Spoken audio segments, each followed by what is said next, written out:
Hello guys, welcome back to my YouTube channel. അപ്പോൾ നോമ്പ് തുറക്ക് ഞാനിന്ന് ഉണ്ടാക്കിയിട്ടുള്ള ഒരു ഷവർമ്മയുടെ റെസിപ്പിയാണ് കേട്ടോ. ഇതൊരു ഹെൽത്തി ഷവർമ്മയാണ്. പൂർണ്ണമായിട്ട് ഹെൽത്തി ആണോ എന്ന് ചോദിച്ചു കഴിഞ്ഞാൽ നിങ്ങൾ ഫുള്ള് വീഡിയോ കണ്ടിട്ട് നിങ്ങൾ പറയുന്നത് ഹെൽത്തി ആണോ അല്ലയോ എന്ന് കേട്ടോ. അപ്പോൾ ഞാനിത് ഉണ്ടാക്കുന്നത് ഗോതമ്പ് പൊടിയിലാണ്. ഗോതമ്പിൻ്റെ ഗ്ലൂക്കോസാണ് കേട്ടോ ഞാൻ ഉണ്ടാക്കുന്നത്. അപ്പോൾ ഞാൻ അതിന് വേണ്ടി ഇളം ചൂടുള്ള പാലിൽ ഈസ്റ്റും പഞ്ചസാരയും കൂടിയിട്ട് ഒരു 5 മിനിറ്റ് മുന്നേ ഇട്ട് വെച്ചതാണ് കേട്ടോ ഞാൻ ഇതിലേക്ക് ചേർത്ത് കൊടുക്കുന്നത്. ഇതുകൊണ്ട് നമ്മൾ പൊടി ഫുള്ളായിട്ട് നനഞ്ഞ് കിട്ടില്ല കേട്ടോ. ഇത് നമ്മൾ ഇങ്ങനെ ചെയ്യുന്നത് എന്തിനാണെന്ന് വെച്ച് കഴിഞ്ഞാൽ ഈ മാവ് നന്നായിട്ട് പൊന്തി വരാൻ വേണ്ടിയിട്ടാണ് ഇങ്ങനെ ചെയ്യുന്നത്. ഇതൊരു ചപ്പാത്തിയുടെ മാവൊക്കെ കുഴക്കണ പോലെ തന്നെയാണ് കേട്ടോ കുഴച്ചെടുക്കേണ്ടത്. ഇതിലേക്ക് കുറച്ച് ഉപ്പും വെള്ളവും ചേർത്തിട്ട് നമ്മൾ ചപ്പാത്തിക്ക് കുഴക്കണ അതേ രീതിക്ക് കുഴച്ചെടുക്കുക. അത് നന്നായി കുഴവാവണ ടൈമിൽ കുറച്ച് ഓയിലും കൂടിയും ചേർത്ത് കുഴച്ചിട്ട് നമ്മൾ എന്ത് ചെയ്യുക, അത് റെസ്റ്റ് ചെയ്യാൻ വേണ്ടിയിട്ട് 2-3 മണിക്കൂർ റെസ്റ്റ് ചെയ്യാൻ വേണ്ടിയിട്ട് വെക്കണം കേട്ടോ. അപ്പോൾ ഞാനിത് നന്നായി കുഴച്ചെടുത്തിട്ടുണ്ട്. ഈ കുഴച്ചെടുത്ത മാവിനെ ഞാൻ ബോൾസുകളാക്കി മാറ്റിയതിന് ശേഷമാണ് കേട്ടോ റെസ്റ്റ് ചെയ്യാൻ വേണ്ടി വെക്കുന്നത്. അത് എൻ്റെ ഒരു എളുപ്പത്തിന് വേണ്ടിയിട്ടാണ് ഞാൻ അങ്ങനെ ചെയ്തത്. നിങ്ങളത് എടുക്കുന്ന ടൈമിൽ ബോളാക്കിയാലും മതി കേട്ടോ. ഇപ്പം ഞാൻ നോമ്പിൻ്റെ ടൈമല്ലേ, അപ്പം ഞാൻ വേഗം പണി തീർക്കാൻ വേണ്ടിയിട്ടാണ് ഞാനിങ്ങനെ ചെയ്തത്. ഇപ്പോൾ ഇതാ ഞാൻ റെസ്റ്റ് ചെയ്ത് കഴിഞ്ഞിട്ടുള്ള ആ ഒരു പരുവാണ് കേട്ടോ ഇനി കാണാൻ പോകുന്നത്. ഇതിപ്പോൾ ഇതാ നല്ല സോഫ്റ്റ് ആയിട്ടുണ്ട്. ഇനി ഞാനിതിന് ചെയ്യുന്നത് പത്തിരിയുടെ പ്രസ്സിൽ ഞാൻ അമർത്തിയിട്ട് കൈകൊണ്ട് ജസ്റ്റ് ഒന്ന് ഇങ്ങനെ ആക്കി കൊടുത്തതിന് ശേഷമാണ് കേട്ടോ ഇത് ചുട്ടെടുക്കുന്നത്.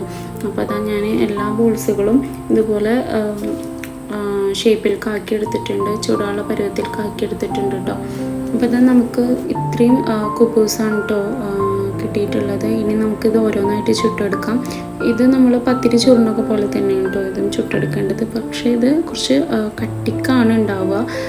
കുബൂസൊക്കെ കണ്ടിട്ടില്ലേ, അതിൻ്റെ പോലെ തന്നെ കട്ടിക്കാണ് ഉണ്ടാവുക. പിന്നെ എൻ്റെ കുക്കിംഗ് എന്ന് പറയുകയാണെങ്കിൽ ഞാൻ കുക്കിംഗ് വീഡിയോസൊക്കെ നന്നായി കാണും, പക്ഷേ അവരുണ്ടാക്കുന്ന ആ ഒരു എക്സാക്റ്റ് പോലെ ഞാൻ അങ്ങനെ ഉണ്ടാക്കാറില്ല. എനിക്ക് അതിനുള്ള ക്ഷമയില്ലാത്ത ആളാണ്. ഞാനത് എൻ്റേതായ ഒരു രീതിയിലാണ് എപ്പോഴും ചെയ്യാറ് കേട്ടോ. അതുപോലെ തന്നെ ഒരു റെസിപ്പിയാണ് കേട്ടോ ഇതും. ഇത് എനിക്കൊരു ഐഡിയക്ക് ഞാൻ ചെയ്തതാണ്. ഇതുപോലെ ഗോതമ്പിൻ്റെ കുബൂസും ഉണ്ട്, പക്ഷേ ഇത് ഞാൻ എൻ്റെ ഒരു ഐഡിയക്ക് ചെയ്തെടുത്തിട്ടുള്ളതാണ് കേട്ടോ. അപ്പോൾ അത് ആ കുബൂസ് അല്ലാതെ നമ്മൾ ചുട്ടെടുത്തിട്ടുണ്ട്. ഇനി അടുത്ത് ചെയ്യുന്നത് ഇതിലേക്കുള്ള മയോണൈസ് അടിച്ചെടുക്കാം. അതിന് വേണ്ടിയിട്ട് ഞാൻ എഗ്ഗ് പുഴുങ്ങാനായിട്ട് വെക്കുകയാണ് കേട്ടോ ചെയ്യുന്നത്. അപ്പോൾ മയോണൈസ് അടിക്കുമ്പോൾ മിക്ക ആൾക്കാർക്കും അതെപ്പോഴും ഫ്ലോപ്പായി പോകാറുണ്ട് അല്ലേ. പക്ഷെ ഇങ്ങനെ ചെയ്തോ കേട്ടോ, അത് ഞാൻ ഗ്യാരണ്ടിയാണ്, ഇത് തീരെ ഫ്ലോപ്പ് ആവാറില്ല. അത് ഇൻസ്റ്റയിൽ ഇതുപോലെ റീൽ കണ്ടിട്ട് ഞാൻ ചെയ്തിട്ടുള്ള ഒരു റെസിപ്പിയാണ് കേട്ടോ. അപ്പോൾ ഇതിലെന്ന് വെച്ച് കഴിഞ്ഞാൽ നമ്മൾ എഗ്ഗ് പച്ചക്കല്ല ഇടുന്നത്, പുഴുങ്ങിയിട്ടാണ് ഇടുന്നത്. ബാക്കിയൊക്കെ നമ്മൾ മയോണൈസ് ഉണ്ടാക്കുന്ന അതേ സാധനങ്ങളാണ് കേട്ടോ.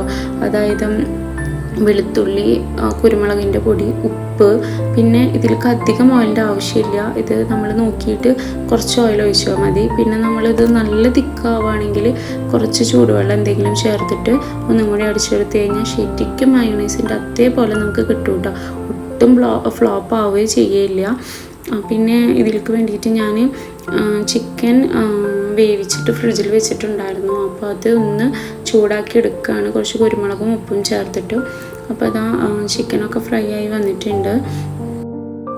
ഇനി ചിക്കനെ നമുക്ക് എണ്ണയിൽ നിന്നൊക്കെ കോരി മാറ്റി ഒരു സൈഡിലേക്ക് മാറ്റി വയ്ക്കാം.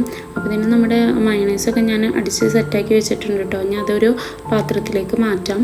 ഇനി ഇതിലേക്ക് വേണ്ടിയിട്ട് സബോളയും ക്യൂക്കമ്പറും മല്ലിച്ചപ്പും ഞാൻ അരിഞ്ഞു വെച്ചിട്ടുണ്ടായിരുന്നു. അത് നമുക്ക് ഇതിലേക്ക് ആഡ് ചെയ്തിട്ട് നന്നായിട്ടൊന്ന് ഇളക്കി കൊടുക്കാം. പിന്നെ നമ്മൾ ഇതിലേക്ക് ആഡ് ചെയ്യുന്നത് നമ്മൾ പാക്കി വെച്ചിട്ടുള്ള ആ ഒരു ചിക്കൻ ഉണ്ടല്ലോ, അപ്പോൾ ആ ചിക്കനും കൂടി ചേർത്ത് കഴിഞ്ഞ് കഴിഞ്ഞാൽ നമുക്ക് കുബൂസിലേക്ക് വെക്കാനുള്ള ആ ഒരു കൂട്ട് ഇവിടെ റെഡി ആയിട്ടുണ്ട് കേട്ടോ. അപ്പോൾ ഇത് നല്ല ടേസ്റ്റാണ് ഇതിങ്ങനെ കഴിക്കാൻ വേണ്ടിയിട്ട്. അപ്പോൾ ഒരു വട്ടം നിങ്ങൾ ട്രൈ ചെയ്ത് നോക്കൂ. ഇനി ഇത് മാത്രമല്ല, നമുക്ക് കുറച്ചും കൂടി പരിപാടിയുണ്ട്. ഇനി ഞാനിതിലേക്ക് കുറച്ച് സോസും കൂടി ആഡ് ചെയ്ത് കൊടുക്കുന്നുണ്ട് കേട്ടോ. ഇനിയാണ് നമ്മുടെ മെയിൻ കലാപരിപാടിയിലേക്ക് കടക്കുന്നത്. ഇതിന് നമുക്ക് ഒരു ഷവർമ്മയുടെ രൂപത്തിലേക്ക് മാറ്റിയെടുക്കണമല്ലോ.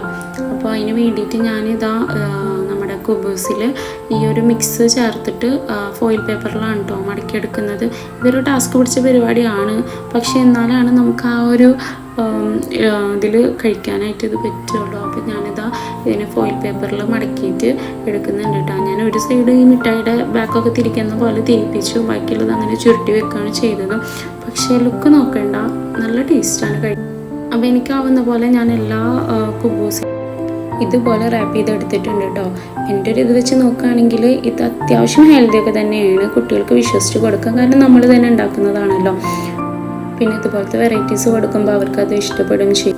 നിങ്ങൾക്ക് എന്താ തോന്നിയത്, ഹെൽത്തി ആണോ ഇല്ലേ എന്നൊക്കെ ഉള്ളത് നിങ്ങൾ കമൻറ്റിലൂടെ അറിയിക്കുക കേട്ടോ. അപ്പോൾ ഇതായിരുന്നു നമ്മുടെ ഇന്നത്തെ വീഡിയോ എന്ന് പറയുന്നത്. ഇഷ്ടപ്പെട്ടാൽ ലൈക്ക് ചെയ്യുക, ഷെയർ ചെയ്യുക, സബ്സ്ക്രൈബ് ചെയ്യുക. Thanks for watching. ബൈ.